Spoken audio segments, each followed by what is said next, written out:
నేను ఒక వచనం చదువుతాను, మీరు ఒక వచనం చదవండి. మార్చి చదువుకునే ప్రయత్నం చేద్దాం. ఎఫెసీయులకు రాసిన పత్రిక 4:17 నుంచి చివరి వరకు. కాబట్టి అంత దగ్గర బైబిల్స్ ఉన్నాయా? Okay, good. కాబట్టి అన్యజనులు నడుచుకున్నట్లు మీరు ఇక మీద నడుచుకోవాలని ప్రభువు నందు సాక్ష్యం ఇచ్చుచున్నాను.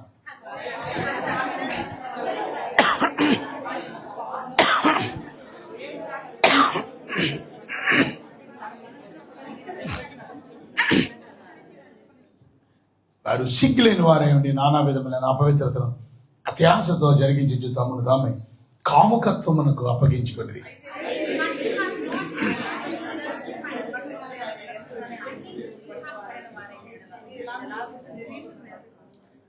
కావున మునుపటి ప్రవర్తన విషయం అయితే మోసకరమైన దురాశ వలన చెడిపోయిన మీ ప్రాచీన స్వభావమును వదులుకొని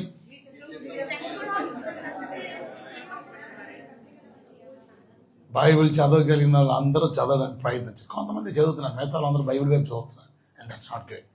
read the Bible so that you will be blessed. Okay, ఇది బైబిల్ గ్రంథం ఉన్నప్పుడు చదవండి అందరూ కలిసి. 25 నేను చదువుతున్నాను, 24 నేను చదువుతున్నాను. నీతి యథార్థమైన భక్తి గల వారే దేవుని పోలికగా సృష్టించబడిన నవీన స్వభావమును ధరించుకొనవలెను.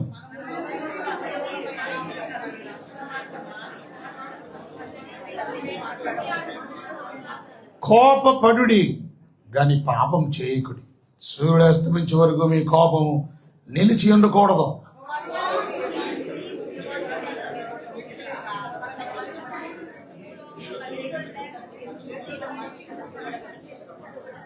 వినివారికి మేలు కలిగినట్లు అవసరం బట్టి క్షమాభివృద్ధికరమైన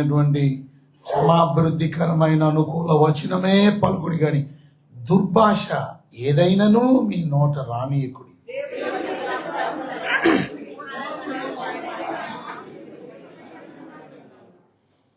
సమస్తమైన ద్వేషం, కోపం, క్రోధం, అల్లరి, దూషణ, సకలమైన దుష్టత్వం మీరు విసర్జించుడి.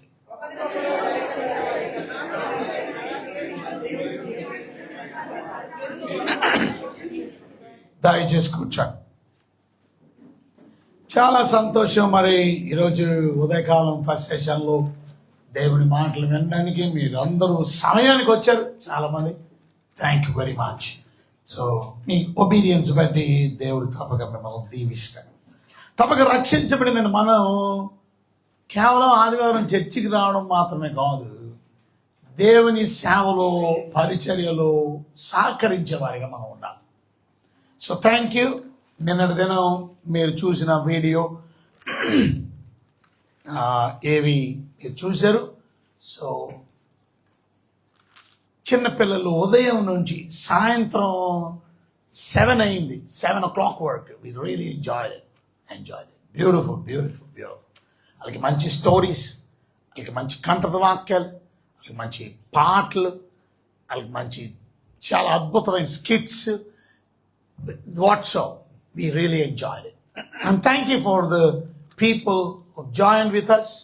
మాతో కలిసి ఏకీపించిన అమ్మగారికి ప్రత్యేకమైన వందనాలు, అక్సాకి వందనాలు, అలాగే రతనరాజు గారికి వందనాలు, అలాగే ప్రత్యేకంగా జ్యోతికి వందనాలు, ప్రెస్కిల్లాకి వందనాలు, వెస్లీకి వందనాలు. మీకు అందరికీ అద్భుతమైన వీడియో రాత్రంతా కష్టపడి వచ్చి కూడా సిద్ధపరిచినటువంటి ప్రత్యేకంగా మణికంఠకి వందనాలు. Thank you Manikanta for doing a great job. కనుక షాలేం రాజు వచ్చాడు, బ్యూటిఫుల్, చక్కగా అద్భుతంగా మంచి సాక్ష్యాన్ని చెప్పాడు. పిల్లలందరూ చాలా మోటివేట్ అయ్యారు ఆయన సాక్ష్యం ద్వారా. So what's not. సో చాలా వందనాలు. అలాగే ప్రత్యేకంగా అక్కడ ఉన్నటువంటి సాయం గారే కానీ, ప్రత్యేకంగా అక్కడ ఉన్నటువంటి జాన్ యోహాన్ కానీ, అక్కడ మారతమ్మ.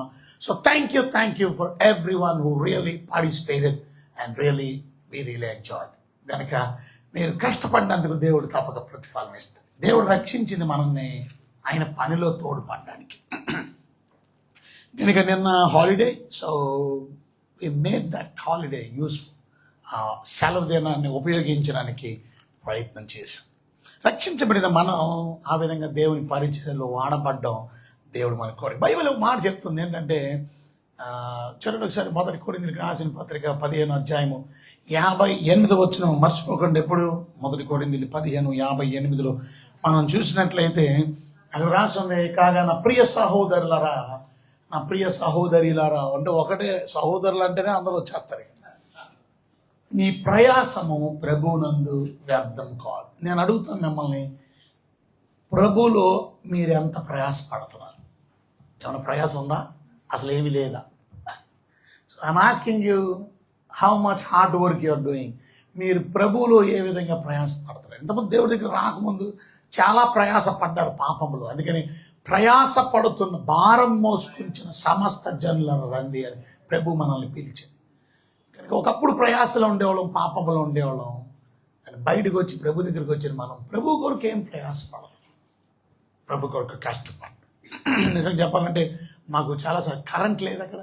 కనుక కరెంట్ లేకపోయినా ఒక్కలో కూడా రియలీ వర్క్ వెరీ హార్డ్. కనుక మేము ప్రార్థన చేస్తున్నాం, వీలైతే అక్కడ తొందరగా మంచి ఏసీ సెటప్ పెట్టాలని. అలాగే పైన ఫ్లోర్ అంతా, అది దగ్గర దగ్గర 3 floors, అది ground floor, first floor, second floor. So ఆ ఫ్లోర్లో ప్రత్యేకంగా మొత్తం ఏసీ సెటప్ అంతా చేసి దాన్ని ఒక మంచి కంప్యూటర్ రూమ్స్ కింద, ఒక మంచి గేమ్స్ సెటప్ రూమ్ కింద రకరకాల గేమ్స్, రకరకాల కంప్యూటర్స్, చాలా టెక్నాలజీతో అద్భుతమైనటువంటి సెటప్ చేయాలని ప్లానింగ్ చేస్తాం, ప్రార్థన చేస్తాం. దేవుని చేతం అయితే అతి త్వరలో అది జరుగులాగిన మీరు ప్రార్థన చేయండి. సో ప్రతి నెలకు ఒకసారైనా ఇలాంటి క్యాంప్స్ జరుగుతాయి. చిన్నపిల్లల పట్ల మనం శ్రద్ధ కలిగి ఉండడం, అలాగే ప్రత్యేకంగా యవనస్తుల పట్ల కూడా మనం శ్రద్ధ కలిగి దేవుని చిత్తం అయితే నెక్స్ట్ మంత్లో ఏప్రిల్ నెలలో మీకు డేట్ అనౌన్స్ చేస్తాం. మీ పిల్లల్ని కనీసం 1 week, 1 వారం పాటు మాకు వదిలేయండి. ఉదయం నుంచి సాయంత్రం వరకు. ఒకవేళ ఎక్కడే పడుకోవాలన్నా వాళ్ళకి రెసిడెన్షియల్ రూమ్స్ ఉన్నాయి.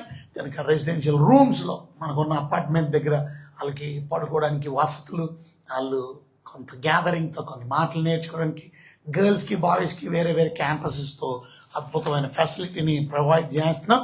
సో ఇఫ్ యూర్ ఇంట్రెస్టెడ్, తప్పక రతన్ రాజ్ బ్రదర్ని మీరు కన్సల్ట్ అయితే మీరు 500 రూపాయలు రిజిస్ట్రేషన్ ఫీజు కట్టేస్తారు.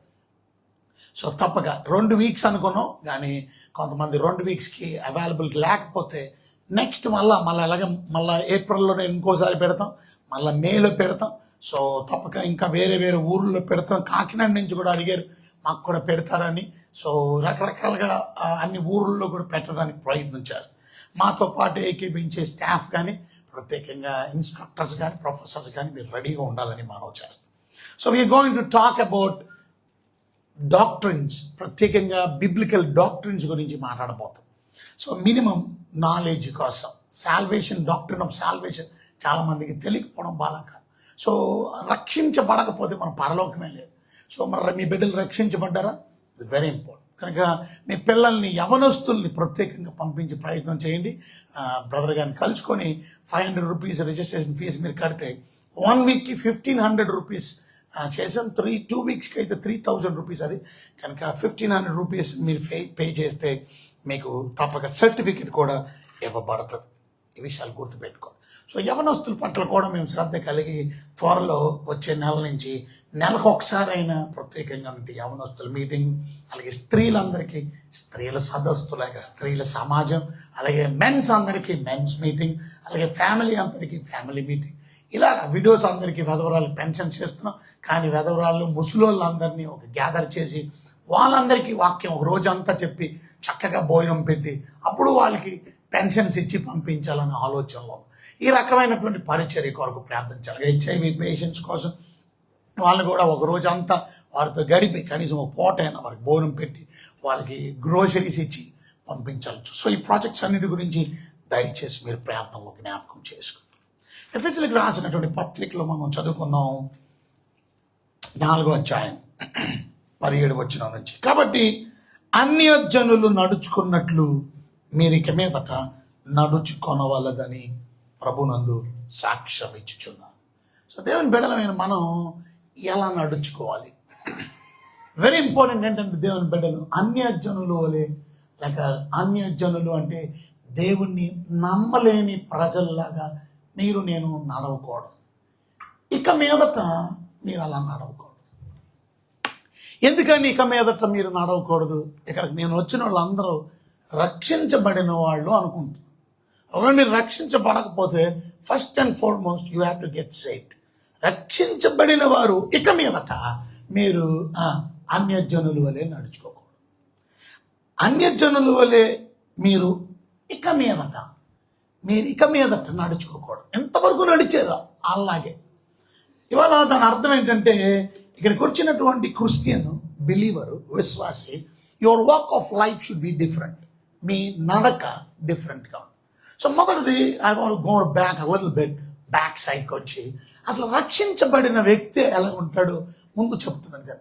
అసలు రక్షణ ఎలా పొందారు. నిన్న మేము పిల్లలకి ప్రత్యేకంగా whole day we focused about salvation. వాళ్ళకి రక్షణ స్టోరీ చెప్పాం. రక్షణ స్టోరీలో ప్రత్యేకంగా we talked about a story of Jakkayya కథ గురించి చెప్పాం. సో అక్కడ 4 పాత్రలు ఉన్నారు. జక్కయ్య ఉన్నాడు, యేసు ప్రభు ఉన్నాడు, అలాగే 12 మంది శిష్యులు ఉన్నారు, జన సమూహం ఉన్నారు. జక్కయ్య పొట్టుడు, జక్కయ్య సొంకపు గుత్తదారుడు, జక్కయ్య ధనవంతుడు. అంత మాత్రమే కాదు, మనుషుల చేత పాపి అని పిలువబడిన వ్యక్తి. ఒకరోజు ఆ దారిలో నుంచి యేసు ప్రభు వస్తున్నాడని విన్నాడు. యేసు ప్రభుని చూడాలని ఆశ పుట్టింది అతనికి. ఎందుకంటే అతను లాంటి ట్యాక్స్ కలెక్టర్లు కొంతమంది మారారు. ఇలాంటి పాపిగాడితో స్నేహం చేసేవాళ్ళు ఎవరు లేరు. మనుషులందరూ వాడిని దూరం పెట్టేశారు. ధనవంతుడు అయి ఉండొచ్చేమో కానీ మనుషుల చేతుల్లో, మనుషుల దృష్టిలో వాడు పాపిగా పరిగణించబడ్డాడు. ఎవరు ఫ్రెండ్స్ లేరు. కానీ పాపితో ఫ్రెండ్షిప్ చేసి ఒక ఆయన ఉన్నాడని విన్నాడు. ఆయన పేరు యేసు ప్రభు. అలాంటి పాపులతో సహవాసం చేస్తున్నాడు, వాళ్ళతో కూర్చుంటున్నాడు, వాళ్ళతో భోజనం చేస్తున్నాడు, వాళ్ళ ఇంటికి పిలిస్తే వెళ్తున్నాడు. ఈ రకంగా గమనించారు. అలాంటి ఒక ట్యాక్స్ కలెక్టర్ లాంటి మాథ్యూ, మత్తయి సువార్త రాసిన మత్తయి గారు కూడా ట్యాక్స్ కలెక్టర్. ఆయన కూడా ప్రభు దగ్గర మారిపోయి ప్రభువుని వెంబడించారు. సో ఈ కథలన్నీ వినుండాలా. సో అలాంటి ఆయన వస్తున్నాడని అనగానే ఆయన్ని చూడాలనే తపన, ఆస పుట్టి, కానీ పొట్టివాడు అయినందువలన చూడలేకపోయాడు. జనాలు గుంపులుగా కూడుకొని వాళ్ళ దగ్గరికి వెళ్ళి అంత పొడుగ్గా లేడు కాబట్టి ప్రభువుని చూడలేదు. సో ఏం చేయాలని ఆలోచించాడు. అక్కడ కొన్ని చెట్లు ఉన్నాయి. ఆ దారిలో ఉన్నటువంటి ఒక చెట్టు దగ్గరికి దూరాన్ని వెళ్ళిపోయి ఆ దారి గుండానే వస్తాడు కాబట్టి ప్రభు ఆ చెట్టు మీదకి వెళ్ళి ఆ చెట్టు మీద కూర్చున్నాడు. ఆ దారి గుండా ప్రభు వచ్చాడు, అక్కడ నిలబడ్డాడు. ప్రభు అన్నాడు, జక్కయ్య త్వరగా దిగు అన్నాడు. ఇదేంటి నా పేరు ఎలా పిలిచాడు. సో జక్కయ్య గబగబా దిగిపోయాడు. దిగి యేసు ప్రభు వారిని చేర్చుకున్నాడు. అప్పుడు యేసు ప్రభు అన్నాడు, నేను మీ ఇంటికి వస్తున్నాను పద. సో జక్కయ్యకి ఒబీడియన్స్, చూసారా, విధేయత. ఇవాళ చాలా మంది రక్షణ ఎందుకు పొందలేకపోతున్నారంటే బికాస్ ఆఫ్ డిసొబీడియన్స్. ఇవాళ మన జీవితంలో అవిధేయులుగా ఉంటే మన జీవితంలో ఎప్పుడు రక్షణ పొందలేము. ఒకటి, రక్షించబడిన తర్వాత ఒక క్రైస్తవుడు లైఫ్ లాంగ్ ఒబీడియన్స్ కలిగి ఉంటాడు. ఒబీడియన్స్ ఉంది కాబట్టి ఇవాళ మీరు బియింగ్ ఆన్ టైం, మీరు సమయానికి వచ్చారు. ఒబీడియన్స్ ఉంది కాబట్టి చర్చి మానలే. ఒబీడియన్స్ ఉంది కాబట్టి మీ రాబడిలో మీరు భాగాలు కట్టి దేవునికి కానుకలు ఇస్తారు. ఒబీడియన్స్ ఉంది కాబట్టి మీరు ప్రతి శుక్రవారం ప్రార్థనకు వస్తారు. ఒబీడియన్స్ ఉంది కాబట్టి 1, 2, 3 తారీఖులు ప్రత్యేకంగా ప్రార్థనలో ప్రాముఖ్యంగా ఎంచుకుంటారు. ఒబీడియన్స్ ఉంది కాబట్టి మీరు పొద్దున్నే లేగిస్తున్నారు, ప్రార్థన చేసుకున్నారు, బైబిల్ చదువుకుంటారు, దేవుని యందు భయభక్తులు కలిగి ఇక మీదట అన్యజనుల వల్లే నడుచుకోవడం. Obedience is very important. దిగమంటే నేను దిగను అని ఉంటే రక్షణ పొందేవాడు కాదు. జక్కయ్య బ్రతుకు మారేది కాదు. సో జక్కయ్యని త్వరగా దిగమనగానే గమగమా దిగిపోయాడు. ఇంటికి తీసుకెళ్ళాడు, భోజనం పెట్టాడు. టేబుల్ దగ్గర అందరు కూర్చొని ఉంటుండగా ఆ పొట్టైనది కనుక లేచి నిలబడ్డాడు. మీరు కూర్చు మీద లేచి నిలబడ్డాడు, మామూలు లేచి నిలబడ్డాడు, I don't know, but he stood up, లేచి నిలబడి అన్నాడు, ఐఎమ్ చేంజింగ్ మ్యాన్, నేను మారు మనసు పొందుతున్నాను.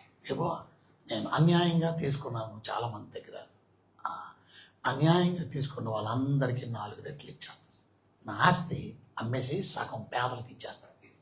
అతని కన్వర్షన్ చూసిన ప్రభు అన్నాడు, ఇతడును అబ్రహాము కుమారుడని ఇంటికి రక్షణ వచ్చింది. ఆ విధంగా జక్కయ్య రక్షణ పొందాడు. ఆ మాట చెప్తూ అంటాడు, నశించిన దాన్ని వెతకి రక్షించడానికి మనిషి కుమారుడు ఇందుకనే వచ్చాడు, ఇలాంటి నాశనం అయిపోతున్నటువంటి ఆత్మల్ని రక్షించడానికి. సో ఇక్కడ ఈ స్టోరీలో మనం నేర్చుకోవాల్సినటువంటి ప్రాముఖ్యమైనటువంటి అంశం ఏమిటి అంటే, ఈ సాల్వేషన్ స్టోరీలో ప్రత్యేకంగా జక్కయ్యకి మొదట డిజైర్ ఉంది, కోరిక ఉంది. ఇవాళ మీకు కోరిక ఉంటేనే దేవుడు, ఇవాళ మారాలనే కోరిక, బ్రతుకు చేంజ్ చేసుకోవాలని కోరిక, ఇవాళ చేంజ్ చేసుకోవాలని నీకు కోరిక లేనప్పుడు దేవుడు హెల్ప్ చేయలేదు. సో ముందు you should have a desire that your life should B change.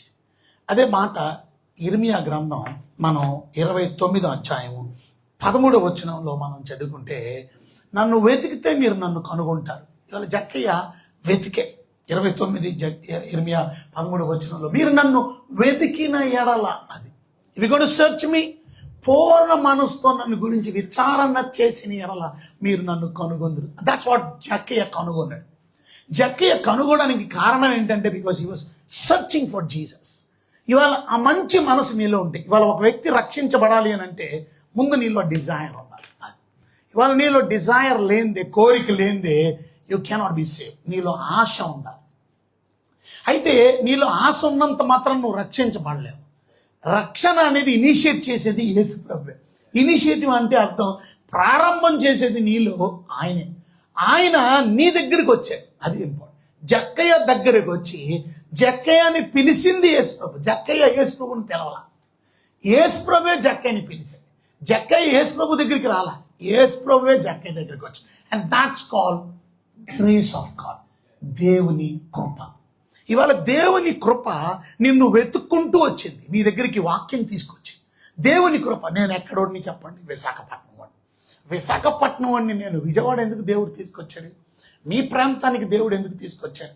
మీ ఇంటికి దేవుడు ఎందుకు తీసుకొచ్చాడు? That's grace of God. నీకు సువార్తను అందించడానికి, దేవుని మాటలు అందించడానికి, దేవుని గురించి నీతో మాట్లాడడానికి, చూసారా? And that's what grace of God. So ఇక్కడ మనం చదువుకుంటే, యేసు ప్రభువారు ఇక్కడ మరి మీరు గ్రంథం మీరు చదువుకుంటే 5 to 6 వర్సెస్లో జకీలో మన 19వ అధ్యాయం లూకాసు వార్తలో మనం చదువుకుంటే, ఇప్పుడు చదవడానికి టైం లేదు, but I just want go in that. ఎందుకు చెబుతున్నానంటే, యేసు ప్రభువే వచ్చి జక్కీతో మాట్లాడు, జక్కయ్య త్వరగా దిగు, నేను ఇంటికి వస్తున్నాను. సాల్వేషన్ అంటే అది, ఇట్స్ గ్రేస్ ఆఫ్ గాడ్. యోహాను సువార్త 15వ అధ్యాయము 16వ వచనం మనం చూసినట్లయితే అక్కడ రాసింది, జాన్ చాప్టర్ 15:16లో, మీరు నన్ను ఏర్పరచుకొనలేదు, మీరు నా పేరట తండ్రి మేము అడుగుదు అది మీకు అనుగ్రహించిన, మీరు వెళ్ళి ఫలించడం, మీ ఫలము నిలిచి, నేను మిమ్ములను. This is very important. మీరు కాదు నన్ను ఏర్పరచు, మీరు కాదు నన్ను పిలిచింది, మీరు కాదు నాది, దిస్ ఇస్ మీ, నేను మిమ్మల్ని ఏర్పరచుకొని నియమించాను. That's very important. సో దేవుడు మనల్ని ఏర్పాటు చేసుకోరు, దేవుడు మనల్ని ఎన్నుకోరు. సో రక్షణ అనేది నాకు వచ్చింది అని అంటే నేను చేసిన పని ఏమి లేదు. ముందు దేవుడే నా దగ్గరికి వచ్చి, దేవుడే నాకు రక్షణ వాక్యాన్ని వినిపించి, దేవుడే ఆయన కృపను బట్టి, thank you lord for coming on to this world, ఈ నా కొరకు ఈ లోకానికి వచ్చాడు. జక్కయ్య కొరకు ప్రభు ఎలాగొచ్చాడు, ఇవాళ నీ కొరకు, నా కొరకు పరలోకాన్ని విడిచిపెట్టి భూలోకానికి ప్రభు వచ్చాడు. Because he loves you so much. Salvation అంటే మొదటిది మనలో ఆసక్తి ఉండాలా. ఇనిషియేట్ చేసేది దేవుడే, నువ్వేం చేయలే. దేవుడి కృపను బట్టి, దేవుడి ప్రేమను బట్టి, అత్యద్భుతమైన ప్రేమను బట్టి దేవుడు నిన్ను ఏర్పాటు చేసుకున్నాడు. అయితే మనం చేయవలసిందంటే, జక్కయ్య రెస్పాన్స్ ఏంటి? 6 నుంచి 8 వచనాలు 19వ అధ్యాయంలో మనం చదువుకుంటే, జక్కయ్య త్వరగా దిగు అని అంటే, లూకాసు వార్త 19లో 6 నుంచి 8 వచనాలు మనం అంత త్వరగా దిగి, దాట్స్ యువర్ రెస్పాన్స్. ఇవాళ నువ్వు త్వరగా ప్రభువుని నమ్ముకోవడానికి ఇష్టపడుతున్నావా? రక్షించబడడానికి నువ్వెంత త్వరితముగా, సంతోషంగా ఆయన్ని చేర్చుకోవడానికి, నీ హృదయములో చేర్చుకోవడానికి, నీ హృదయం అనే ఇంటిలోకి చేర్చుకోవడానికి నీ రెస్పాన్స్ ఎలా ఉంది? సాల్వేషన్ అనేది gospel message is been preached. ఈ సువార్త వర్తమానాన్ని విని నీ రెస్పాన్స్ ఏంటి? ఇవాళ చిన్నలేమి పెద్దలేమి ఎవరైనా ప్రభు యొక్క రెస్పాన్స్ అంటే సువార్తకి లోబడిన వారు, here I am lord, I want Jesus. హృదయంలో నాకు, నా ఇంటిలో, ఇది ఇల్లు, ఇది హృదయం అనే ఇల్లు, ఈ ఇంటిలోకి యేసు ప్రభుని మీరు ఆహ్వానించిన రోజు, that's how you got save. నువ్వు రక్షించబడి. చూసారా, ఇక్కడ మనం నేర్చుకోవాల్సిన ప్రాముఖ్యమైన విషయం, ముందు నీకు ఆసక్తి ఉండాలి. నీకు వాళ్ళ ప్రజలకు ఆసక్తి లేదు. ప్రజలకి డబ్బులు సంపాదించుకోవడం ఆసక్తి, ఈ లోక సంబంధమైన విషయాల్లో ఆసక్తి. ఇప్పుడు ఎలా బ్రతకాలో అనే దాని గురించి అంటే, ఇప్పుడు త్వరలో ఇంటర్నెట్ కట్ అయిపోద్దట, ఇక ఇంటర్నెట్ ఉండదు.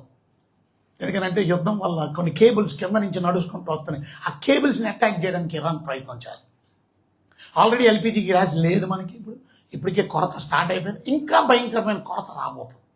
సో చిన్న దేశమే కొడేద్దాం, వదిలేద్దాం, అయిపోయింది ప్రతిదీ. కానీ చిన్న దేశం అయినప్పటికీ ఇప్పుడు అటాక్ చేస్తుంటే గడగడలాడిస్తుంది. ఇప్పటికే కొన్ని మిలియన్స్ అండ్ మిలియన్స్, కోట్లాది రూపాయల నష్టం అమెరికా లాంటి దేశానికి జరిగింది. ప్రపంచం అంతా ఎఫెక్ట్ అవుతుంది ఈ వార్ వల్ల, ప్రపంచం అంతా ఎఫెక్ట్ అవుతుంది. నేను చెప్పాను కదా, నాకే 4-5 లక్షలు 6 లక్షలు పోయి మొన్న నువ్వు చూస్తే ఇంకొక 1 లక్ష ఎగిరిపోయింది. ఎందుకనంటే నేను పెట్టినటువంటి యులుప్స్ ప్లాన్లో కానీ ప్రత్యేకంగా నేను పెట్టినటువంటి ప్రత్యేకంగా ఒకటే అంటే ఒక మనిషినైనా నాకే ఇంత లాస్ అయితే మొత్తం ఇండియాలో ఉన్నటువంటి అంతమంది, ఎందుకంటే సెన్సెక్స్ డౌన్ అయిపోయింది, మార్కెట్ క్రాష్ అయిపోయింది, నిఫ్టీ పడిపోయింది, ఇవాళ మార్కెట్ అంతా చాలా డౌన్లో ఉంది. ఎందుకంటే ఆ యుద్ధ ప్రభావం. రేపు త్వరలో నిత్యావసర వస్తువులు కూడా రేట్లు పెరిగిపోతాయి, త్వరలో కాయగూరలు కూడా రేట్లు. కానీ ప్రజల ఆసక్తి అంతా దేని మీద ఉందనంటే లోక్సభ. ఇందులో నుంచి ఎలా బయటపడాలా, ఇందులో నుంచి నేను. కానీ ఎంతమంది దేవుడిని ఆశిస్తున్నారు, ఎంతమంది మారు మనుషులు, ఎంతమంది ఫ్యామిలీలో రక్షించబడి, ఎంతమంది మీ నాన్న మారలేదనే బాధ ఉంది నీకు. రేపు మీ నాన్న నరకానికి వెళ్ళిపోతాడు, మీ అమ్మ రేపు నరకానికి వెళ్ళిపోతుంది, నీకు తెలుసా అది. నీ భర్త రేపు పొద్దున్న నరకానికి వెళ్ళిపోతాడు, నీ భార్య. ఎందుకు తెలుసా? రక్షించు. ఇవాళ నువ్వు త్వరగా ప్రభువుని చేర్చుకోగలుగుతున్నావా? నీ దగ్గరికి వచ్చిన వాక్యాన్ని నువ్వు కాలుతో తన్నేస్తావా? యేసు ప్రభుని కాలుతో తన్నేస్తావా? యేసు ప్రభు వద్ద నీ ఇంటికి వచ్చాడు, నీ దగ్గరికి వచ్చాడు, నేను దిగమంటున్నాడు, నేను రమ్మంటున్నాడు, నీ ఇంటికి వస్తానంటున్నాడు, నీతో నివసిస్తానంటున్నాడు, నీతో భోజనం చేస్తానంటున్నాడు. ఈ ఆపర్చునిటీ మిస్ అయితే you can never get again. మళ్ళీ నీకు ఇలాంటి ఆపర్చునిటీ రాకపోవచ్చు. ఎప్పుడైతే మనం ప్రభువుని చేర్చుకుంటామో మన లైఫ్ నూతనపరచబడు. 2 కొరింథీయులు 5:17 ప్రకారం ఎవడైనను క్రీస్తు యేసు నందు ఉన్న ఎడల అతడు నూతన సృష్టి, పాతవి గతించను, సమస్తం నూతన. You will become a new person, new creation. నువ్వు నూతనంగా మార్చబడతావు ఎప్పుడైతే ప్రభువులోకి వచ్చేస్తావు. సో దాట్స్ వాట్ సాల్వేషన్ అంటే. సాల్వేషన్ అంటే నీ లైఫ్ న్యూ అయిపోతుంది. ఇవాళ రక్షించబడ్డాను అంటున్నావు, నీకు ఇంకా న్యూ థాట్స్ రాలే, న్యూ ఆలోచనలు రాలే, న్యూ వర్డ్స్ రాలే, మంచి మాటలు నీలో లేవు, ఇవన్నీ ప్రవర్తన బాగోలేదంటే నువ్వు ఇంకా కొత్త సృష్టిగా మార్చబడు. నూతన సృష్టి. రిపేర్ చేస్తానంట్లా, రిపేర్ చేస్తాను. ఇప్పుడు పంచర్ అయింది, నీకు ప్యాచీ వర్క్ చేస్తాను. ప్యాచీ వర్క్ కాదు ఇది, న్యూ క్రియేషన్, కంప్లీట్గా న్యూ. ఇంకా కొత్త సృష్టి అయిపోయావు నువ్వు. నూతనంగా దేవుడు నిన్ను సృష్టించాడు అని అర్థం. పాతని గతించాను, ఇక పాత జీవితం ఉండదు, పాత బ్రతుకు ఉండదు. ఇది ఒక రక్షించబడిన వ్యక్తి జీవితంలో జరిగేది. జక్కయ్య ఇప్పుడు వరకు అన్యాయస్తుడు, కానీ ఇక నుంచి అన్యాయస్తుడు కాదు. ఎందుకంటే తన ఆస్తి సగం పేదలకు ఇచ్చేస్తున్నాడు. తన ఆస్తిలో అన్యాయంగా తీసుకున్నది 4 రెట్లు ఇచ్చేస్తాడు. ఇంతవరకు డబ్బు మీద వ్యామోహం, ఆసక్తి కలిగిన వ్యక్తి అదే డబ్బుని చి అని అనిపించేలా చేసుకున్నాడు. ఆ డబ్బుని పూర్తిగా తన జీవితంలో నుంచి తీసేసాడు. తన లైఫ్ కంప్లీట్గా చేంజ్ అయిపోయింది. Is completely a different person. ఇవాళ అది జక్కయ్య ఎంత ముందు లాంటి వ్యక్తి కాదు. ఇప్పుడు వరకు పాపి పాపి పాపి అన్న మనుషులు ఒక్కసారే జక్కయ్య మార్పు చూసి ఆశ్చర్యపోయారు. జై జక్కయ్య, ఎందుకంటే డబ్బులు వస్తున్నాయి కదా, జక్కయ్య డబ్బులు ఇస్తున్నాడుగా, ఆస్తి సగం పేదలకు ఇస్తుంటే పేదలు ఎంత సంతోషిస్తారు. ఓ పక్కన అన్యాయంగా తీసుకున్న 4 రెట్లు ఇచ్చేస్తున్నాడు.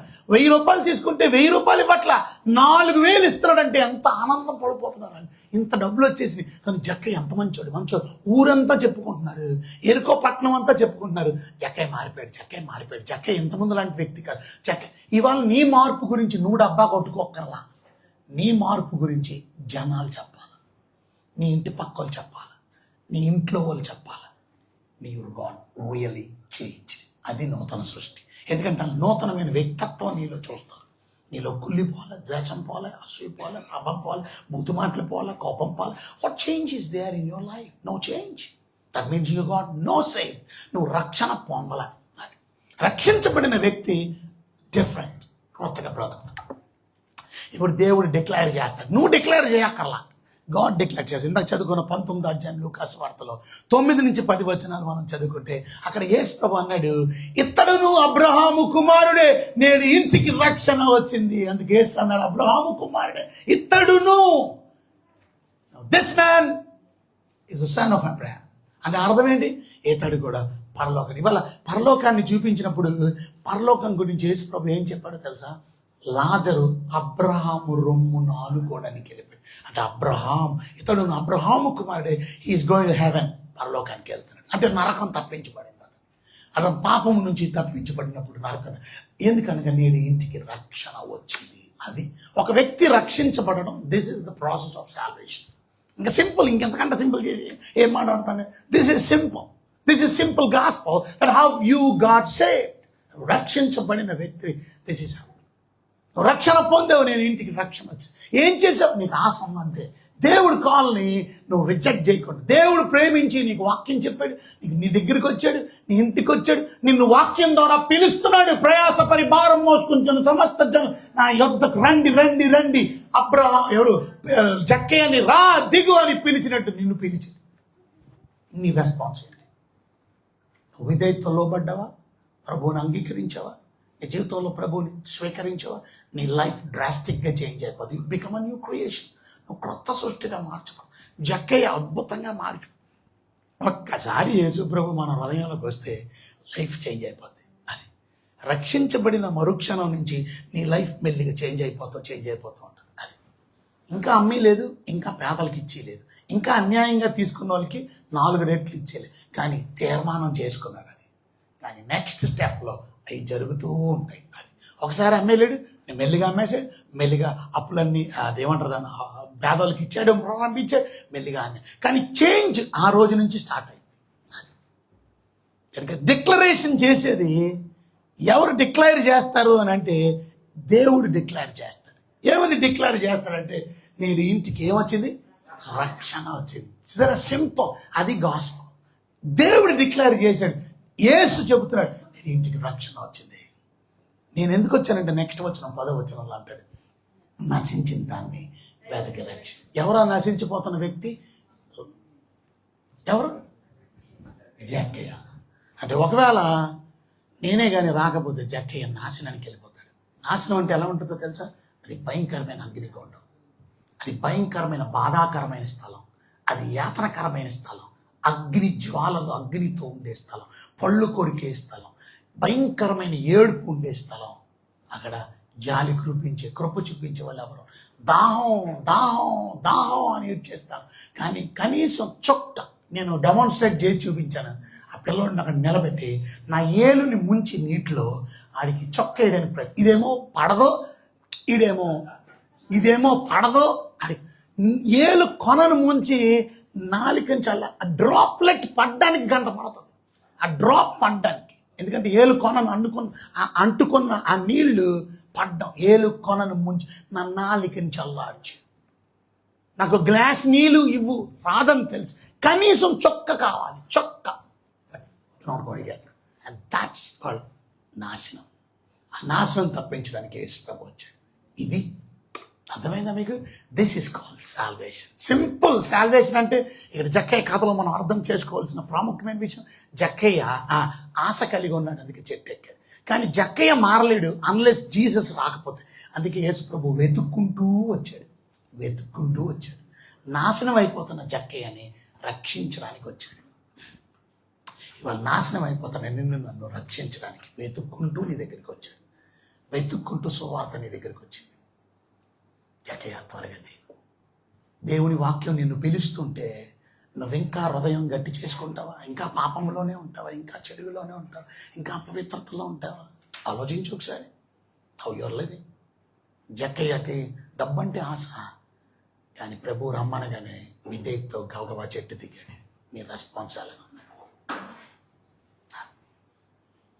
ఎప్పుడైతే ప్రభువుని నీ హృదయంలో చేర్చుకుంటావో నీ లైఫ్ డ్రాస్టిక్గా చేంజ్, కన్వర్షన్. ఏం చేశాడు తెలుసా? నేను పాపని ఒప్పుకున్నాడు, నేను అన్యాయస్తులను ఒప్పుకున్నాడు.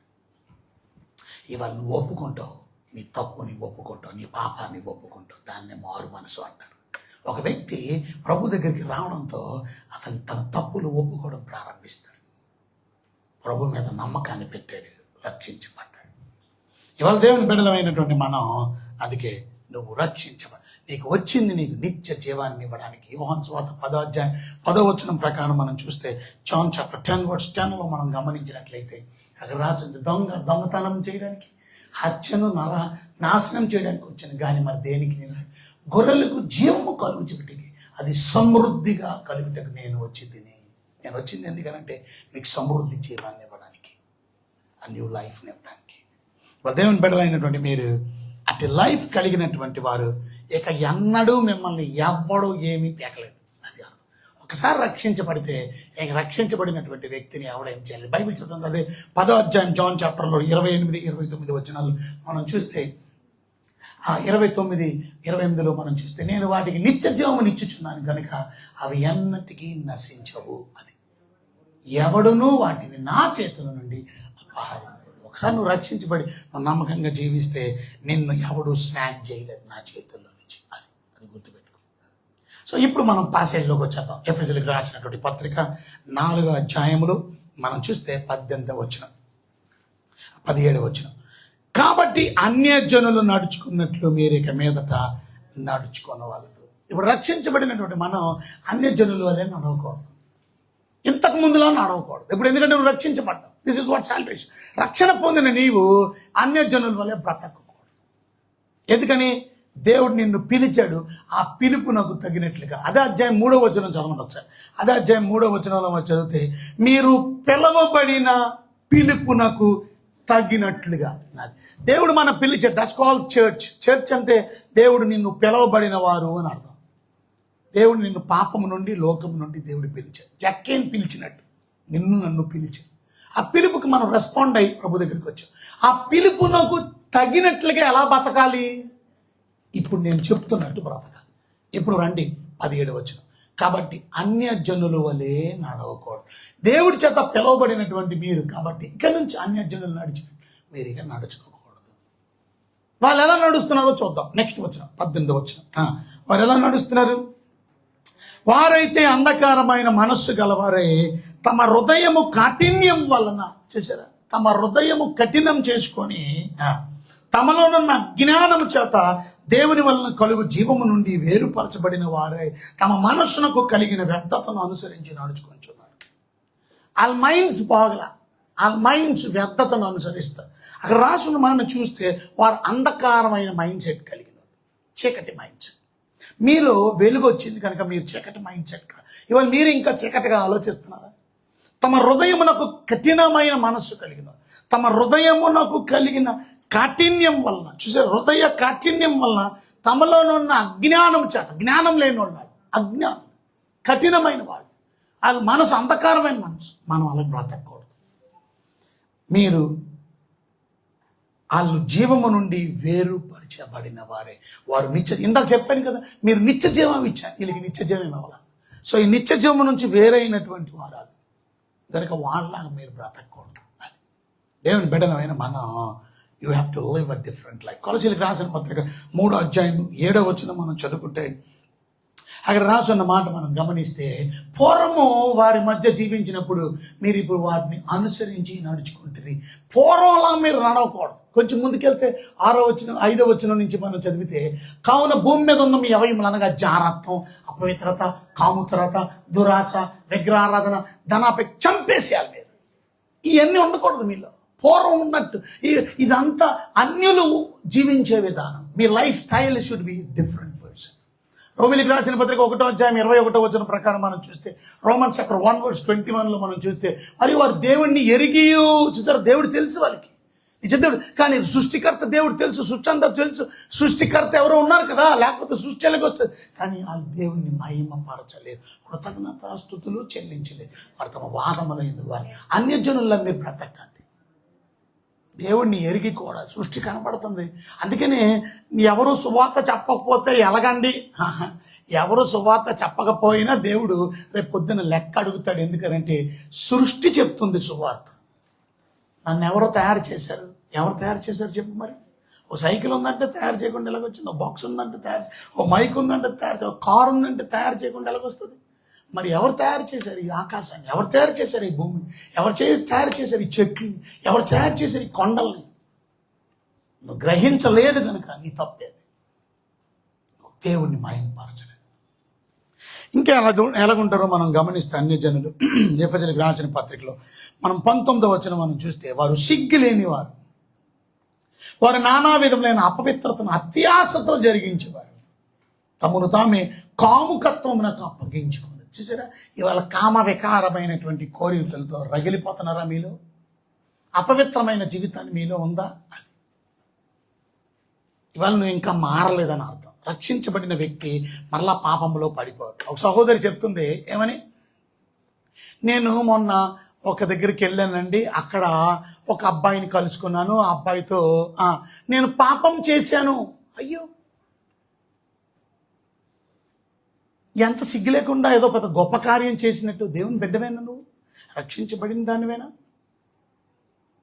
ఓ సహోదరి చెప్తుంది, వయసులో పెద్దవాడైనప్పటికీ ఇంకా కామ వికారమైన కోరికలు పోవాలి అంటే దాని అర్థం ఇంకా నువ్వు లోకస్తుడు, నీలో రక్షణ కార్యం జరగల, వేషధారిగా ఉన్నావు నువ్వు. నీ ప్రార్థన వ్యర్థం, నువ్వు గుడికి రావడం వ్యర్థం, నువ్వు కానుకలు ఇవ్వడం వ్యర్థం. నువ్వు ముందు నీ బ్రతుకు మార్చుకోవాలి, నీ జీవితాన్ని మార్చుకోవాలి, ప్రభు దగ్గర క్షమాపణ అడగాలి, నీ జీవితాన్ని మార్చుకోవాలి. దానివల్ల నీ జీవితంలో ప్రభుకి నువ్వు సంతోషం కలిగించిన క్రొత్త సృష్టి కాదు, నూతనమైన సృష్టివి కాదు. ఆ చేంజ్ ఆఫ్ లైఫ్, న్యూ క్రియేషన్గా ఉన్నప్పుడు నీలో అలాంటి ఆలోచనలు వస్తాయి. నీ మైండ్ అంటే దాని అర్థం ఇక్కడ మీరు గమనించారా, అక్కడ మనం 18 వచనం మనం చూస్తే అంధకారమైన మనస్సు అంటే ఏంటి? మనస్సు అంటే ఏంటో తెలుసా? మైండ్. ఇంకా మైండ్ మారలా, చీకటి మైండ్. ఇంకా కొంచెం కిందకి వెళ్తే అక్కడ రాసుంది, తమ మనస్సునకు కలిగిన వ్యర్థతను. మళ్ళా మనస్సుకు కలిగిన మైండ్ గురించి 2 సార్లు మాట్లాడుతున్నాను. ఒకటి అంధకారమైన మనసు, ఆ మైండ్ ఎలాగుందంటే వ్యర్థతను అనుసరించి. అదేంటో వ్యర్థమని అలా కామ వికారమైన కోరికలు, పాపం కోరికలు, లోక సంబంధమైన కోరికలు. ఇవాళ కొంతమంది భర్త ఉంటుండగా ఇంకొక ఆయనతో, భార్య ఉంటుండగా ఇంకొకరితో. ఒకవేళ నీకు ఇలాంటి కామ వికారమైన కోరికలు రగిలిపోతున్నాయి అనుకో, తప్పు లేదు, పెళ్లి చేసుకో. నువ్వు సెకండ్ మ్యారేజ్ చేసుకోవడంలో తప్పు లేదు. ఇఫ్ యువర్ వైఫ్ డైడ్, నీ భార్య చచ్చిపోతే నాకు పెళ్లి చేయండి అని అడుగు, ప్రార్థన చేద్దాం, ఒక మంచి సంబంధం చూద్దాం, పెళ్లి చేసుకో. కానీ రోడ్డు మీద ఉన్న అమ్మాయిలతో, రోడ్డు మీద ఉన్న వాళ్ళతో, పక్కన ఉన్న వాళ్ళతో నీ ఇష్టానుసారంగా నువ్వు పాపం చేసి రగిలిపోతున్నావు అని అంటే నువ్వు దేవుని బిడ్డవు కాదు. దేవుని కోపం నీ మీదకు రావచ్చు, దేవుని ఉగ్రత నీ మీదకు వచ్చావు. నువ్వు ఇలాగే వాళ్ళు రాస్తుంది 18 వచనంలో వారు ఏమని రాస్తుంది? అంధకారమైన మనస్సు తమ హృదయం కాఠిన్యం వలన, అది తమ హృదయాన్ని కఠినం చేసేసుకున్నారు. అంటే ఏంటి అర్థం? ఇక మారమంటే మారరు. ఎన్ని చెప్పినా బతుకు మాత్రం, ఎన్ని చెప్పినా వాళ్ళే మాట్లాడతారు కానీ మాటలు చెప్పేది వినరు. కఠినమైన హృదయం. సో తప్పక దేవుని ఉగ్రత మీ మీదకు వస్తుందని రోమిలికి రాసిన పత్రిక బైబిల్ చెప్తుంది. 2వ వచనం, 2వ అధ్యాయము 4వ వచనంలో మనం చూస్తే రోమన్స్ చాప్టర్ 2:4లో దేవుడు వారి కఠినమైన హృదయాన్ని బట్టి, చూసారా, దేవుడు అనుగ్రహము మారు మనసు పొందుటకు నిన్ను ప్రేరేపించుచున్నదని ఎరగక ఆయన అనుగ్రహ ఐశ్వర్యమును, సహనమును, దీర్ఘశాంతము తృణీకరిస్తానని. కారణం ఏంటంటారు? ఎందుకని? దేవుడి యొక్క ప్రేమను, దేవుని యొక్క అనుగ్రహ ఐశ్వర్యం అంటారు. ఐశ్వర్యం, దేవుడు అనుగ్రహాన్ని ఐశ్వర్యం కింద పోల్చారు. అది గొప్ప దేవుడు చూపించిన ధననిధి. నీకు అనుగ్రహ ఐశ్వర్యమును, సహనం, దేవుడు ఎంత సహనంతో ఓర్చుకుంటున్నాడు. దీర్ఘశాంతం, దేవుడు ఎంత దీర్ఘశాంతుడో చూడండి. దేవుడు శాశ్వత శాంతుడు కాదు, దీర్ఘశాంతుడు మాత్రమే. ఆయన దీర్ఘశాంతం తర్వాత రబ్బర్ బ్యాండ్ లాగి లాగి లాగి టప్పని తెగిపోద్ది. అంటే ఒకరోజు దేవుడు కోపం కూడా చూసి అప్పుడు ఏమైంది? అక్కడ రాసు నెక్స్ట్ వచ్చి నీ కాఠిన్యం. చూసారా ఎందుకు మారట్లా? నీ కఠినమైన హృదయం, మార్పు పొందని నీ హృదయం. ఎందుకని? ఆ హృదయం ఎలాగైపోయింది? కఠినం అయిపోయింది. నీ హృదయం కఠినమైన హృదయంతో అనుసరించి ఉగ్రత దినమందు. ఏంటి? దేవుడు దీర్ఘశాంతుడు అన్నారు ఇప్పుడు వరకు, అవును. దేవుడు సహనం కలిగినోడు అన్నారు, అవును. దేవుడు అనుగ్రహ ఐశ్వర్యం, ఎస్. బట్ అదే దేవుడు ఉగ్రత దినమందు, అనగా దేవుని న్యాయమైన తీర్పు బయలుపరచు దినమందు నీకు నీవే ఉగ్రతను సమకూర్చుకున్నావు. ఎవరి ఉగ్రత? దేవుని ఉగ్రత. అంటే దేవునికి కోపం ఉందా? చాలా కోపం ఉంది, చాలా కోపం. దేవుడు ప్రేమమయుడనే తెలిసేమో, జాలి కలిగిన దేవుడు అని తెలుసు, దయామయుడని తెలుసు. బట్ దేవుడు ఉగ్రుడు, త్వరగా కోపపడతాడు. ఆయన ఉగ్రత దినాన్ని చూస్తాం. ఎందుకో తెలుసా? నువ్వు మారట్లా, నువ్వు బ్రతుకుని మార్చుకోవట్లే, నీ పాపాన్ని మార్చుకోవట్లే, నీ అలవాట్లు మార్చుకోవట్లే. Be careful. దేవుని బిడ్డలు మీరు ఎలాగుండాలో మీకు అర్థమవుతుందా? ఇవాళ మెచ్యూర్ క్రిస్టియన్స్ ఇలాగ ఉంటారు. ఇది ఎఫెసీయులకు రాసినటువంటి పత్రికలు 4వ అధ్యాయం 17వ వచనం నుంచి చివరి వరకు ఒక మెచ్యూర్ క్రిస్టియన్ అంటే అర్థం ఎదుగుదల పొందిన క్రైస్తవుడు, రక్షించబడిన క్రైస్తవుడు ఎలా బ్రతుకుతాడో రాసుంది. అంటే ఒక మాటలో చెప్పాలనంటే దేవుని బిడ్డలైన మనం పరిశుద్ధమైన జీవితాన్ని ఎలా జీవించాలో ఇక్కడ రాసుంది. అపవిత్రమైన బ్రతుకు కాదు మనం బ్రతకవలసి. 20:21లో మనం చదివితే ఎఫెసీయులకు రాసిన పత్రికలో 4వ అధ్యాయం 20-21 వచనం, అయితే మీరు యేసుని గురించి విని ఆయన యందల సత్యం ఉన్నది ఉన్నట్లుగానే ఆయన యందు ఉపదేశించబడిన వారైన మీరు అలాగూ క్రీస్తును నేర్చుకున్నవారు కాదు. ఇలా దేవుని బిడ్డలమైన మనం, రక్షించబడిన మనం ఇంకా ప్రభువుని నేర్చుకుంటూనే ఉండాలి. అది ఇలా కాదు. మీరు రక్షించబడిన మనం చచ్చిపోయేందుకు, లాస్ట్ టైం మన వాక్యం చెప్పింది బ్యూటిఫుల్ మెసేజ్, ఎలాగుండాలని? నేర్చుకునేవారు. దాని ఇంగ్లీష్లో ఏమన్నారు? లెర్నర్. నేర్చుకునేవారుగా ఉండాలి. Learners. Be learners till you die. చచ్చిపోయేంత వరకు నువ్వు లెర్నర్వే. నేర్చుకుంటూ ఉండాలి. ఎవరి గురించి? ఆయన గురించి. ఆయన యందు ఉపదేశించబడిన వారైన ఎడల మీరు అలాగూ క్రీస్తు నేర్చుకున్నవారు కాదు. మీరు నిజంగా ఉపదేశాన్ని పొందుతూ ఉండాలి. దేవుని మాటలు వింటూ ఉండాలి. సో తప్పక you have to know Christ, learn Christ. ప్రభువుని నేర్చుకోవాలి. ఇక 22 నుంచి మనం చదివితే, రక్షించబడినటువంటి మనం మునుపటి ప్రవర్తన విషయమైతే మోసకరమైన దురాశ వలన చెడిపోయిన మీ ప్రాచీన స్వభావాన్ని వదులుకొని మీ చిత్త వృత్తి యందు నూతన పరచబడిన వారే నీతియు యథార్థమైన భక్తియు గలవారే దేవుని పోలికగా సృష్టించబడిన నవీన స్వభావాన్ని ధరించుకోవాలి. 22 నుంచి మనం చదివితే, ఒక క్రైస్తవుడు, దేవుని నమ్ముకున్న బిడ్డ, రక్షణకు పడిన బిడ్డ, దేవుని పిలుపుకు లోబడిన బిడ్డ, ఇక put off and put on. Put off అంటే అర్థం ఏంటో తెలుసా? అక్కడ రాసుంది, మునుపటి ప్రవర్తన విషయమైతే మోసకరమైన దురాశ కానీ చెడిపోయిన మీ ప్రాచీన స్వభావాన్ని కానీ వదిలేసుకోవాలి. వదిలేసుకోవడాన్ని పుట్ ఆఫ్ అన్నారు. ఇక్కడ అన్నారు 23 నుంచి, దేవుని చిత్త వృత్తి యందు నూతన పరచబడిన వారే సృష్టించబడిన నూతన పరచబడిన వారే నీతి యథార్థమైన భక్తి గలవారే దేవుని పోలికగా సృష్టించబడిన నవీన స్వభావం ధరించుకోవాలి. ఇప్పుడు జైల్లో ఉన్నావు అనుకోను, జైల్లో ఉన్నప్పుడు నీకు డ్రెస్ ఇస్తారు. ఆ డ్రెస్ని నువ్వు బ్యాడ్జీని ఖైదీ నెంబర్ 420, ఖైదీ నెంబర్ 430 నెంబర్ ఇచ్చేస్తారు, నీకు డ్రెస్ ఇచ్చారు. అది ఖైదీగా. ఒకరోజు నీకు విడుదల ఉంది. విడుదల ఉన్నప్పుడు నీ బయటకు వచ్చినప్పుడు అదే డ్రెస్తో వచ్చావు అనుకో, పోలీసులకి సివిలియన్సే ఫోన్ చేస్తారు. ఇంట్లో ఊర్లో ఉన్న వాళ్ళే ఫోన్ చేస్తారు. ఏమండి ఒక దొంగోడు పారిపోయి వచ్చాడండి, ఎందుకంటే కలిసి డ్రెస్ చెప్తాడు. దొంగోడు జైల్లో నుంచి బయటకు వచ్చినప్పుడు ఏం చేయాలా? అవన్నీ వదిలేసి ఎప్పుడు కొత్త బట్టలు వేసుకొని, నూతన బట్టలు వేసుకొని అప్పుడు బయటికి రావాలి. సో అర్థమైందా మీకు? సో యేసుని నమ్ముకున్నప్పుడు ఇంకా పాత జీవితం అనేది వదులుకోలేదా? నువ్వు వదిలేసుకోవాలా? అన్యాయమైన జీవితాన్ని చక్కగా వదిలేసుకున్నాడు. పాప జీవితాన్ని వదిలేసుకుని ఇక్కడ నూతన సృష్టి, రక్షించబడిన మనం నీతిగా బ్రతకాలి, యథార్థంగా బ్రతకాలి, భక్తి కలిగి బ్రతకాలి. యథార్థమైన భక్తి కలిగి నీతిని అనుసరించి నవీన స్వభావం, అది దేవుని పోలిక కలిగినటువంటి స్వభావం. అది దేవుని పోలిక. మనం అందరం దేవుని పోలికలో తయారు చేయబడ్డాం. కానీ పాపం చేయడం వల్ల దేవుని పోలిక మనలో నుంచి పోయింది. ఇప్పుడు మరలా మనం దేవుడి దగ్గరికి వెళ్ళాలి అంటే ఈ భూమి మీద రక్షణ పొంది నువ్వు నేను మళ్ళా దేవుని పోలికలోకి మార్చబడాలి. ఆ దేవుని పోలికలోకి మనం మార్చబడినప్పుడే మనం ఆ రాజ్యానికి వెళ్ళాలి. చూసా, రక్షించబడిన మనం పరిశుద్ధాత్ముడే దేవుడు సహాయం చేస్తాడు నువ్వు ఆ పోలికలో మార్చబడడానికి. సో రక్షించబడిన మొదటిది రెన్యూడ్ మైండ్. నీ మైండ్ సెట్ మారాలి. మొదటిది నువ్వు రెన్యూడ్ మైండ్. ఇంకా నీలో అంధకారమైన మనసు ఉండకూడదు, వ్యర్థమైన మనసు ఉండకూడదు, కామవికారమైన కోరికలు, పాపంతో రగిలిపోవడం, అమ్మాయిలు వెనకాల తిరగడం, అబ్బాయిలు వెనకాల తిరగడం, అబ్బాయిలు అమ్మాయిలు లోక సంబంధమైనటువంటి పాప బ్రతుకు నీలో ఉండి ఇంకా వ్యసనాలు, ఇంకా త్రాగుడి, ఇంకా అసహ్యమైన పనులు ఇంకా వదిలేసుకో. Renewed mind. ఇది చేంజ్ అయితే లైఫ్ చేంజ్ అయింది.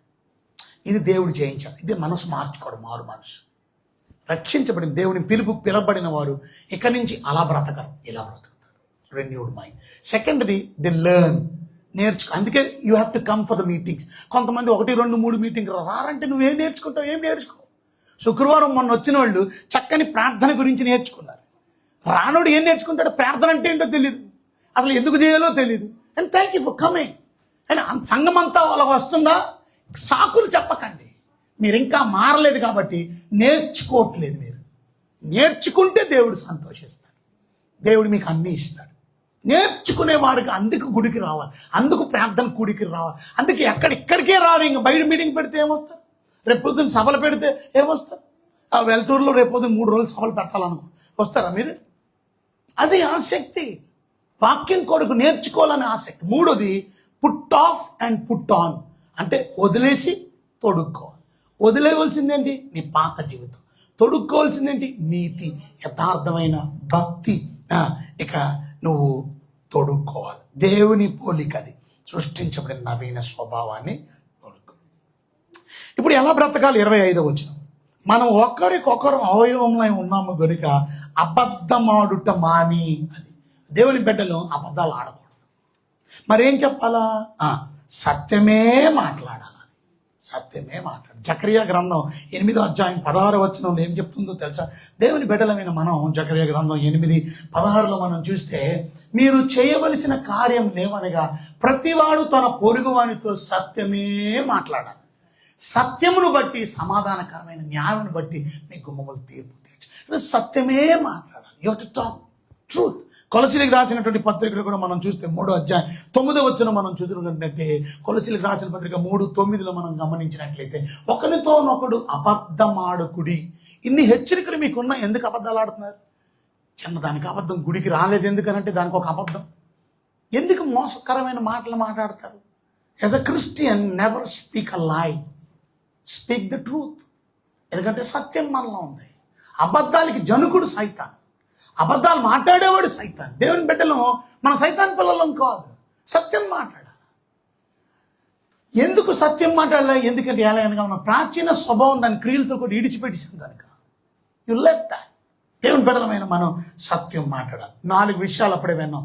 ఒక క్రిస్టియన్ రెన్యూడ్ మైండ్ సెట్ మారాలి, నేర్చుకోవాలి వాక్యం. 3వది పుట్ ఆఫ్ పుట్ ఆన్. 4వది మనం చూస్తే సత్యమే మాట్లాడాలి.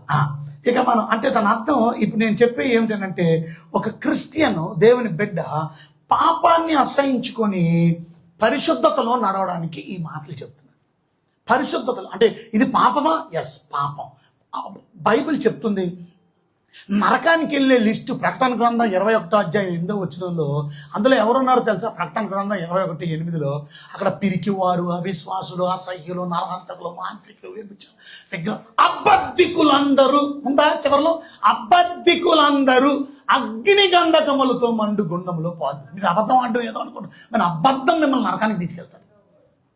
నెవర్ స్పీక్ అ లై. ఫ్రమ్ టుడే బల్ల దగ్గర తీర్మానం చేసుకోండి. It's a time for you to confess your sin. ఒక ఆయన చెబుతున్నాడు వాక్యం, పెద్ద ఏమంటాడు తెలుసా? దొంగ త్రాసు దేవుడికి అసహ్యం అంటే అర్థం ఏంటో తెలుసా? ఒకవేళ మీరు ఎవరైనా ఏమంటారని కొసర తీసుకున్న వాళ్ళు బల్లలో చేయి వేయకండి అంటున్నాడు. మీలో ఎంతమంది కొసర తీసుకున్నారు? కొసర అంటే ఏంటి? వంకాయలు అడిగారు, ఒక వంకాయ బంగాళదుంపే. కొసర అడగకూడదంట. దొంగ త్రాసు దేవుడికి నిజమే, కరెక్టే. కానీ బల్లలో పాలు పుచ్చుకోకూడదని చెప్పడం ఎంత తప్పండి? నువ్వు చెప్పవలసింది బల్ల దగ్గర తీర్మానం చేసుకొని సరి చేసుకొని బల్ల తీసుకోండి, అప్పుడు దేవుడు సంతోషిస్తాడు. ఓ పాస్టర్, నువ్వు చెప్పేది ఇదేనా? ప్రజలు ఏమనుకుంటారు? ఎన్నిసార్లు వంకాయలు తీసుకున్నా బల్ల తీసుకోవట్లేదు వాళ్ళు. తప్పును ఒప్పుకోవడానికి ఇక్కడ అబద్ధాలు ఆడినోళ్ళు ఇక్కడ ఎంతమంది లేరు? అందరూ ఆడినోళ్ళే. ఇటు ఒప్పుకొని ఇక నుంచి చేయకండి, ఇక నుంచి ఆడకండి. అది నువ్వు ఎలా బ్రతక. ఇంకొక రాసుంది మనం చూస్తే 28లో, ఇక మీదట దొంగలిక అక్కరగా ఉన్న వారికి పంచిపెట్టినట్టు వీలు కలుగు నిమిత్తం తమ చేతులతో మంచి పని చేయించు కష్టపడవలెను అని. ఇక నుంచి దొంగతనం మానేటి. 2వ దశలోనికెళ్ళి రాసిన పత్రిక 3వ అధ్యాయం 10వ వచనంలో, కష్టపడకపోతే భోజనం చేయొద్దు అన్నాడు. కష్టపడకపోతే రాసింది, మేము మీ వద్ద ఉన్నప్పుడు ఎల్లప్పుడూ పని చేయని వల్ల నేను వాడు భోజనం చేయకూడదు. అది అంటే కష్టపడడం నేర్చుకోవాలి. ఇవాళ ఎంతమంది కష్టపడుతున్నారు? ఇందాక అందుకే చదివాను, ప్రయాసపడండి దేవుడి కొరకు. వచ్చి గుళ్ళో కూర్చొని 2 మాటలు వెళ్ళిపోవడం ప్రయాస కాదు. నిలబడి ఆరాధించడం కష్టమైపోతుంది కొంతమందికి, చేతులు ఎత్తడం కష్టమైపోతుంది, ఆరాధించడం కష్టమైపోతుంది. ఏ రకంగా దేవుని కొరకు మీరు ప్రయాసపడుతున్నారు? ఏ రకంగా దేవుని కొరకు మీరు కష్టపడుతున్నారు? అది బైబిల్ చెప్తుంది. ఏమని? ఇక మీదట దొంగలించకండి. ఇక మీదటి నుంచి మీరు చేయవలసింది అపోస్తుల కార్యాలు 20వ అధ్యాయం 35వ వచనం మనం చదివితే, అపోస్తుల కార్యాలు 20వ అధ్యాయం 35వ వచనంలో, మరియు మీరు ఇలాగ ప్రయాసపడి బలహీనులను సంరక్షించవాలని పుచ్చుకున్నటి కంటే ఇచ్చుట ధన్యత. ఎంతమంది పుచ్చుకోవడమే ఇస్తున్నారా? మనం దేవుని బిడ్డలు ఇచ్చే ధన్యత. కష్టపడి పేదోరికి సహాయం చేయండి, కష్టపడి ఆపదలో ఉన్న వారిని ఆదుకోండి. అంతేగాని దొంగలించి ఆ అప్పనం సొమ్ముని ఇచ్చడం వల్ల ఉపయోగం లేదు. తేరగా వచ్చే సొమ్ము కాదు, కష్టపడిన సొమ్ము ప్రజలు. అంటే నీ జీవితంలో ఇలాంటి హ్యాబిట్స్ని నువ్వు విడిచిపెట్టాలి. ఇంకా 29 వచనం, వినివారికి మేలు కలుగునట్లు అవసరాన్ని బట్టి క్షమాభివృద్ధికరమైన అనుకూల వచనమే పలుకుడు గాని దుర్భాష ఏది మీ నోట రానియకుడి. అది 3 విషయాలు చెప్పాడు. అబద్ధాలు ఆడకండి, దొంగతనం చేయకండి, దుర్భాష ఆడకండి. ఈ పాపపు హ్యాబిట్స్ విడిచిపెట్టి live a holy life. Because పిలవబడిన పిలుపుకు తగినట్లుగా రక్షించబడిన వ్యక్తి ప్రతిరోజు ఇలా బ్రతుకుతాడు. This should be a continuous, this is called a process of sanctification. ఇది ప్రతిరోజు జరగవలసిన విషయం, అప్పుడప్పుడు కాదు, ఇక్కడి నుంచి. From the day you got save, sanctification ప్రాసెస్లో, ప్యూరిఫికేషన్ ప్రాసెస్లో, పవిత్రపరచబడే ప్రాసెస్లో ప్రతిరోజు నేను అబద్ధం ఆడుతున్నాను లేదు సరి చేసుకోవాలి. సారీ లార్డ్, నేను ఇక్కడ నాలో ఇంకా దొంగతనం చేస్తున్నానేమో, నాలో ఇంకా బూతి మాటలు మాట్లాడుతున్నానేమో, ఐఎమ్ సో సారీ. మరి ఏం మాట్లాడాలా? క్షమాభివృద్ధికమైన అనుకూల వచనం, ఎంకరేజింగ్ వర్డ్ మాట్లాడాలి. బూతులుగా మాట్లాడు, ఎంకరేజ్మెంట్ వర్డ్, ప్రోత్సహించే మాటలు మనం దేవుని బిడ్డలు మాట. రక్షించబడిన బిడ్డలు ఇలా బ్రతుకుతారు.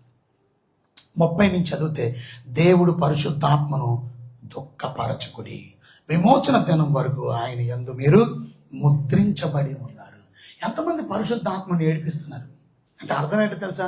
రక్షించబడిన ప్రతి వ్యక్తిలో పరిశుద్ధాత్ముడు వచ్చి కూర్చుంటాడు, ఆయన మీతో నివసిస్తాడు. ఆయన వెళ్ళిపోడు మళ్ళా. అందుకని దిగిరా దిగిరా దిగిరా అనకూడదు. ఆల్రెడీ దిగిపోయాడు ఆయన, ఆల్రెడీ భూమి మీద ఉన్నాడు ఆయన. మళ్ళీ దిగిరా అని పాట పాడతాడు కొంత. పరిశుద్ధాత్మ దిగిరా, పరిశుద్ధాత్మ దిగిరా. పాట మార్చుకో, నువ్వు పాడడం మానే. ఆల్రెడీ దిగిపోయాడు ఆయన. ఆయన నీ హృదయంలో ఉన్నాడు.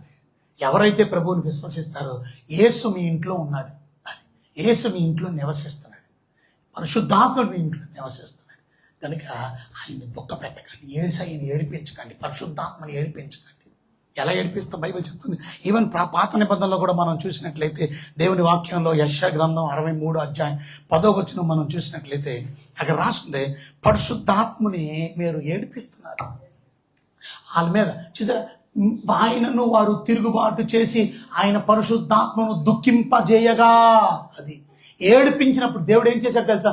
ఆయన వారికి విరోధి ఆయను, తానే వారితో యుద్ధం. దేవుడు మీతో యుద్ధం చేస్తాడు. దేవుడు యుద్ధం చేస్తే మీరు గెలుస్తారా? దేవుడే మీకు ఎనిమీ అయిపోతాడు. Is not a friend anymore, he will be enemy. నీకు శత్రువు అయిపోతాడు దేవుడు. ఎందుకంటే నువ్వు పరిశుద్ధాత్మని ఏడిపించావు. ఎలా ఏడిపిస్తావు? చేయకూడని పనులన్నీ చేసి, వద్దు అని చెప్తే అబద్ధమాడి, వద్దు అని చెప్తే బూతులాడి, వద్దు అని చెప్తే దొంగతనం చేశావు. ఇంకా నీ జీవితంలో చెడ్డ మనసు పోలా, వ్యర్థమైన దాని మీద ఆలోచిస్తున్నావు, ఇంకా అంధకారమైన మనసు లేదు. నేర్చుకోమంటే నేర్చుకోవడానికి రావు. పుట్ ఆఫ్ అంటే ఇంకా నీ పాత స్వభావాన్ని పుట్ ఆఫ్ చెయ్యవు. పుట్ ఆన్ అంటే నువ్వు నీతి యథార్థమైన భక్తిని తొడుక్కో. ఇంకా నువ్వు నమ్మకంగా ఎలా దేవుడు సంతోషిస్తాడు? You are making the holy spirit quench చేస్తున్నారు. ఆర్పకండి. 1 దశలోనికెళ్ళి రాసిన పత్రికలో 5వ అధ్యాయంలో మనం చూస్తే 19వ వచనంలో, పరిశుద్ధాత్మ దీపాన్ని ఆర్పేకండి, మీలో నుంచి పంపించేకండి. మీలో ఉన్నటువంటి పరిశుద్ధ రాసుండే 5:19 మనం చూస్తే, ఆత్మను ఆర్పకుడి. Quench, never quench the holy spirit. చాలా మంది ఆత్మను ఆర్పేస్తారు, ఆత్మను దుఃఖపరుస్తారు. రక్షించబడిన బిడ్డలు అయిన మనం, పరిశుద్ధాత్ముడు మనలో ఉన్నాడు, ఆయన సంతోషపెట్టండి, ఆయన ఎప్పుడు ఆనందపరచండి, ఆత్మానుసారంగా నడవండి. అప్పుడు మీరు శరీర ఇచ్చలు నెరవేర్చు. ఇప్పుడు మనం గమనించండి, ఆత్మానుసారంగా మీరు నడవట్లేదు అంటే అర్థం పరిశుద్ధాత్మని ఏం చేస్తున్నారు? ఏడిపిస్తున్నారు. The day you are not walking in the spirit, you are quenching the holy spirit, you are making the holy spirit weep. ఆయన ఏడ్చేలా చేస్తున్నారు. దేవుణ్ణి ఏడిపిస్తారా? పరిశుద్ధాత్ముడు ఎవరు? దేవుడు. దేవుణ్ణి ఎందుకు ఏడిపిస్తున్నావు? ఆయన చెప్పినట్టు నువ్వు నడవట్లే, ఆయన చెప్పినట్టు నడవట్లే. దేవుని బిడ్డలమైన మనం ఎలా నడవాలో ఎంత చక్కగా రాస్తుందో చూసారా? నెక్స్ట్ వచనంలో మనం చదివితే 31, 32లో, సమస్తమైన ద్వేషం, కోపం, క్రోధం, అల్లరి, దూషణ, సకలమైన దుష్టత్వమును మీరేం చేయాలా? విసర్జించి, అది విసర్జించండి అని. ద్వేషాన్ని, కోపాన్ని, క్రోధాన్ని, అల్లరిని, దోషాన్ని, సకల విధమైన దుష్టత్వం ఎవరు మానేశారా? ఎంతమంది క్రైస్తవులు? ఇది మెచ్యూరిటీ క్రిస్టియన్స్ ఎలా బ్రతకాలో రాసింది. ఇది ఎవరికి? మనకి. అన్యులకి కాదు, వాళ్ళు బతికేదే ఇలాగా. అన్యులు ఏం చేస్తారు? ద్వేషం కలిగి ఉన్నారు. నీలో కూడా ద్వేషం ఉందా? Are you hating people? Love ఉండాలి మనలో. లవ్కి ఆపోజిట్ ద్వేషం. ఎవరిని ద్వేషించకూడదు, ఆఖరికి నీ శత్రువుని కూడా ద్వేషించకూడదు. ఇవాళ సంఘంలో ఒకరికొకరు మాట్లాడుకోరు. వాయ్? దీంట్లో భేదాభిప్రాయం. Why? Because you are having hatred. ద్వేషం మీలో ఉంది, ప్రేమ లేదు. కోపం మీలో ఉంది. ఎంతమంది కోపం పడుతున్నారు? ఎంతమంది క్రోధం కలిగి ఉన్నారు? కోపానికన్నా మించింది క్రోధం. కొంతమంది అంటారు పాస్టర్ గారికి కోపం ఎక్కువ. ఒకటి చెప్పనా? 29 చదవండి, అక్కడే రాసింది. 26 చదవండి, అక్కడే అదే అధ్యాయం 26. కోప పడుడి కానీ ఏం చేయకండి. కోప పడాలా? దేనికోసం? ఇవాళ మా కుర్రోడిని నిన్న క్లాస్లోని, నిన్న మీటింగ్లోని ఇలా అందరు ఎదురుకుండా కొడిచానండి. కొట్టినందుకు బాధపడ్డా, కానీ కొడిచాను గట్టిగా. ఇంకోటి కూడా పడిపోయేది గట్టిగా. వాడు సారీ చెప్తాడు. ఎందుకు కోపం వచ్చిందో తెలుసా నాకు? క్లాస్ జరుగుతుంటే బయట మీటింగ్ పెట్టారు వాళ్ళిద్దరు. కూర్చొని అరా గమనం, నేను క్లాస్ చెప్తుంటే ఎలాగుంటుంది మీరు చెప్పండి? కోపం పడాలా వద్దా? మరి కోపం వద్దన్నాడు, క్రోధం అన్నాడు. పాపం చేయకుండా, తప్పు చేయకుండా నాశనం అయిపోతారు. ఇప్పుడు కరెంట్ తీగ పడిపోయింది అక్కడ, ఈడేమో నడుచుకొని వచ్చేస్తున్నాడు. అది పెద్ద లైవ్ కరెంట్ తీగ, అదే కరెంట్ పాస్ అవుతుంది. ఇప్పుడు కరెంట్ పడిపోతే డ్రిప్ అయిపోద్ది, కానీ ఇప్పుడు ఇంత డ్రిప్ అయ్యేది కాదు. కరెంట్ పడిపోయింది, తీగ పడిపోయింది, కానీ నడుచుకొని వెళ్ళిపోతున్నాడు. దాటే ప్రయత్నించారు, కాలిపోతున్నాడు. ఇప్పుడు వాడికి ఎలా చెప్పాలి? అరే మెల్లిగా నడరా, ఆగరే అలాగంటారా? వస్తాను రా అంటాడు. అడిగి ఏం చెప్తారు మీరు?